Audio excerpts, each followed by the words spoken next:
या क्लासमध्ये. आता आपण बघणार आहे मॅथ्स मध्ये आपण महत्वाचा टॉपिक जो सगळ्या परीक्षांसाठी महत्वाचा आहे, त्याचं नाव आहे टाइप्स ऑफ अँगल्स. तर टाइप्स ऑफ अँगल्स म्हणजेच त्याला आपण बोलतो कोनांचे प्रकार. तो कोन म्हणजे काय की ज्याच्यामध्ये दोन रेषा, दोन सेगमेंट एकमेकाला जोडलेले असतात एका पॉइंटला, या ठिकाणी जो कोन तयार झाला याला आपण बोलतो कोन. तर ह्या कोनाचे किती प्रकार असतात आणि हे परीक्षेसाठी महत्वाचे असतात ते कोणकोणते ते आपण बघूया. त्यामध्ये बघूया टाइप्स ऑफ अँगल्स, कोनाचे प्रकार. तर पहिला प्रकार आपण बघतो ॲक्यूट अँगल. तर ॲक्यूट अँगललाच बोलतो आपण लघुकोन. आणि लघुकोन ह्याचं जे माप असतं ते असतं 0 डिग्री किंवा ह्याचं जे माप आहे ते 90 डिग्री पेक्षा कमी असतं. याचं जे काय थीटा आहे, जो काय अँगल आहे तो 90 पेक्षा कमी असतो. तर 90 डिग्री पेक्षा कमी ज्यांचं माप असतं त्यांना आपण ॲक्यूट अँगल म्हणजेच लघुकोन असं समजतो. पुढचा प्रकार आहे राईट अँगल. तो राईट अँगलला दुसरं नाव आहे काटकोन.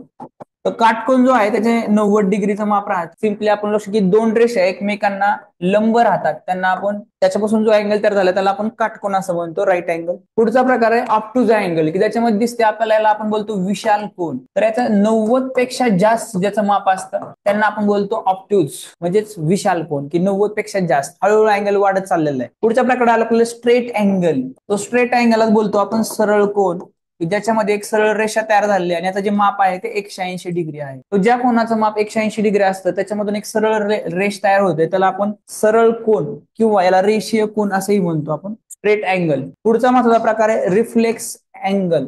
रिफ्लेक्स अँगल याला आपण बोलतो प्रतिक्षिप्त कोन, की या अँगलचं जे माप आहे इथून स्टार्ट झालेले म्हणजे याचं जे माप आहे ते 180 पेक्षा जास्त असतं.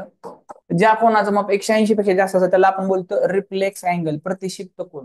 तर अशा प्रकारे आता आपण जे सर्व अँगल बघितले त्यामध्ये ॲक्यूट अँगल म्हणजेच लघुकोन की ज्याचं माप हे 90 पेक्षा कमी होतं. त्याने आपण बघितलं ऑब्ट्यूज अँगल विशाल कोन, ज्याचं माप 90 पेक्षा जास्त होतं. राईट अँगल म्हणजेच काटकोन, त्याचं माप हे 90 एवढं होतं. ज्याचं आपण म्हटलं स्ट्रेट अँगल म्हणजे सरळ कोन किंवा रेषीय कोन, त्याचं माप 180 होतं. त्यानं आपण म्हटलं रिफ्लेक्स अँगल म्हणजेच प्रतिक्षिप्त कोन. आणि दुसरा आहे फुल ऑफ रोटेशन कम्प्लीट अँगल म्हणजे 360. लक्षात घ्या, जर आपण एक पूर्ण रोटेशन मारलं, एक सर्कल तयार झालं, तर वर्तुळाचं जे माप आहे ते असं 360 डिग्री आहे. या कोनाला आपण बोलतो कम्प्लीट अँगल म्हणजे पूर्ण कोन. त्यानंतर आपण पुढचा एक प्रकार बघतोय त्यामध्ये एक कॉम्प्लिमेंटरी अँगल, याला आपण बोलतो कोटी कोन. कोटी कोन म्हणजे काय, ज्या दोन कोनांची बेरीज ही 90 डिग्री येते. फॉर एक्झाम्पल यामध्ये हे 60 डिग्री आणि हे 30 डिग्री, यांची जर बेरीज केली 90 डिग्री येते. तर हे जे दोन अँगल आहेत हे काय आहेत, एकमेकाचे कॉम्प्लिमेंटरी अँगल आहे, त्यांना बोलतो कोटी कोन. तर कोटी कोन म्हणजे काय, ज्या दोन कोनांची बेरीज ही 90 देते त्यांना आपण बोलतो कॉम्प्लिमेंटरी अँगल. हे दोन कोन एकमेकांचे आहेत कॉम्प्लिमेंट. पुढच्या महत्वाच्या प्रकाराकडे चाललो आपण, तो म्हणजे सप्लिमेंटरी अँगल, यांना आपण बोलतो पूरक कोन. तर ज्या दोन कोनांची बेरीज 180 असते, फॉर एक्झाम्पल हा जो आहे तो 130 आहे आणि हा तो आहे तो 50 आहे, दोघांची जर बेरीज केली तर 180 आली.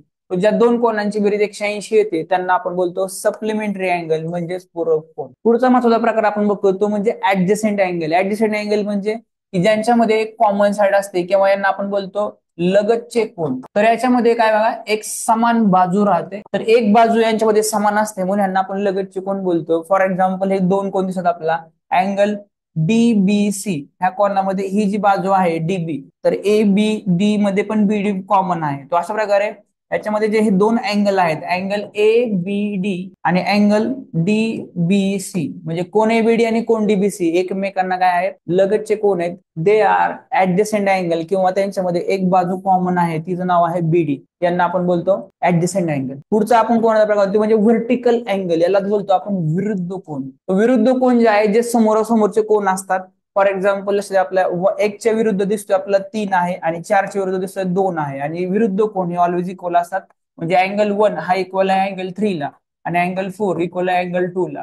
तर लक्षात ठेवायचं, नेहमी लक्षात ठेवायचं की विरुद्ध कोन हे ऑलवेज इक्वल असतात. Opposite angles are always equal, विरुद्ध कोन हे समान असतात. त्यानंतर बघतोय आपण लिनियर पेअर, म्हणजे त्यांना आपण रेषीय कोन असंही म्हणू शकतो. रेषीय कोन म्हणजे हे एकाच रेषेवर असतात, एकाच ही एक रेषा याच्यावरती असतात आणि सगळ्यांची जर आपण बेरीज केली तर हे 180 डिग्री येते आणि सगळ्यांचा एकच कॉमन व्हर्टेक्स. तो लिनियर पेअर रेषीय कोन एकाच लाईनवरती असतात, त्या सर्वांचा कॉमन व्हर्टेक्स हा एकाच लाईनवरती असतो, सगळ्यांची जर बेरीज केली तर 180 येते, त्यांना आपण बोलतो लिनियर पेअर. आपण बघूया की how to measure an acute angle, म्हणजे अँगलचं मेजरमेंट कसं करायचं. यासाठी आपला कोन मापक आपल्याकडे आहे.